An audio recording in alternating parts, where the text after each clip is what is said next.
Figur Artificial Intelligence telah memperlihatkan kepada kita ide mereka tentang versi robot dari Model T saat meluncurkan robot humanoid Figur 03, mesin otonom bipedal generasi ketiga, yang dirancang untuk pekerjaan umum dan dibuat untuk produksi massal.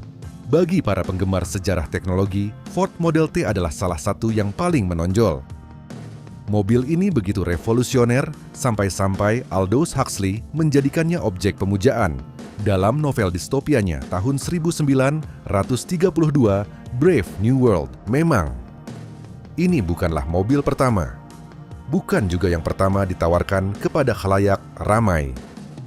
Namun, ini adalah yang pertama yang secara langsung menyasar pasar massal dan secara eksplisit dirancang untuk diproduksi massal melalui jalur perakitan. Secara kasar, bidang robot humanoid sedikit mirip dengan mobil-mobil awal. Bidang ini masih menjadi milik para insinyur mutakhir dan hobiis. Dan suatu hari nanti, kita mungkin akan melihat model mewah kelas atas dijual bersama versi industri berat, tetapi terobosan sesungguhnya akan terjadi ketika robot humanoid yang praktis muncul dan menempati posisinya di samping robot penyedot debu dan mainan Furby. Sepertinya itulah yang ada di benak kolektif Figur Artificial Intelligence dengan Figur 03. Menurut perusahaan, robot humanoid terbaru ini dirancang untuk menjalankan tugas-tugas yang biasanya dilakukan oleh manusia dan memperoleh pengetahuan melalui pembelajaran dan interaksi langsung. Selain itu, robot ini diperkirakan dapat melakukannya tidak hanya di rumah, tetapi juga di gudang, hotel, dan lingkungan umum lainnya. Berdasarkan Figur 2, Figur 3 menggunakan sistem Artificial Intelligence milik sendiri, Helix, untuk belajar dan melaksanakan tugas bersama manusia. Karena ini menimbulkan masalah keselamatan yang besar, robot baru ini menggabungkan material eksternal yang lembut dan dapat dicuci, serta menghilangkan bagian-bagian mesin yang terbuka. Selain itu, beratnya berkurang 9% dan volumenya lebih kecil dibandingkan Figur 02.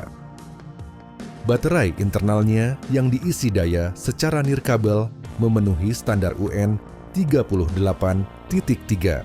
Selain untuk bekerja di sektor domestik dan komersial, Figur 3 juga dirancang untuk produksi massal.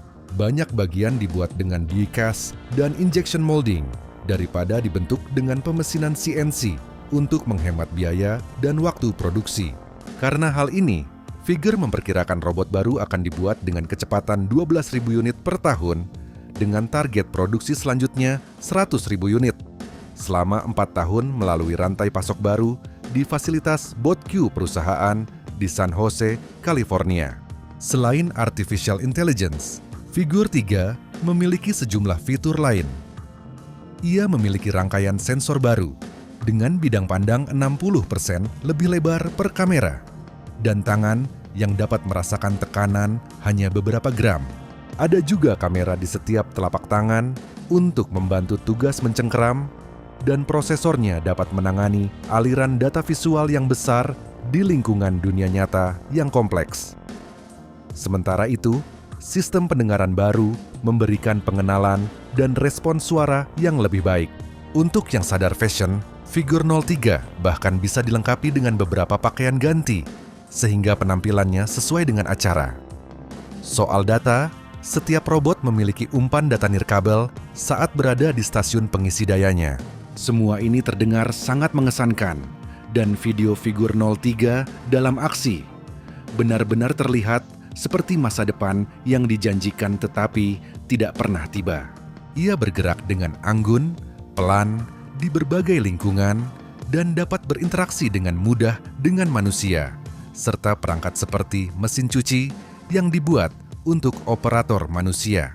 Dua hal terakhir, ini sangat penting, karena keunggulan utama robot humanoid adalah kemampuannya untuk bekerja di lingkungan manusia, menggunakan mesin manusia, dan bekerja sama dengan manusia dengan lancar, aman, dan tanpa menimbulkan kesan seperti di film Terminator.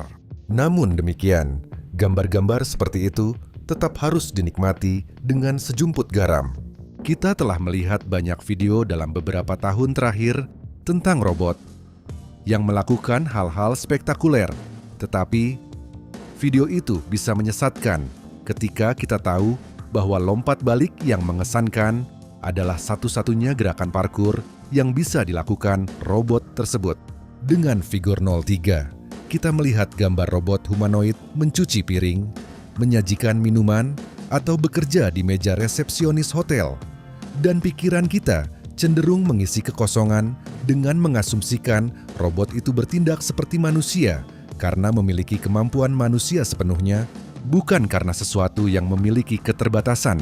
Seperti, secara teori, berhenti mendadak jika gelas tidak berada di tempatnya, atau menyerahkan menu ke arah yang salah saat pelanggan tidak bertindak seperti yang diharapkan. Bagaimanapun juga, jika figur 3 atau pasangan jiwa sibernetik lainnya benar-benar mencapai pasar, buktinya ada pada rasanya.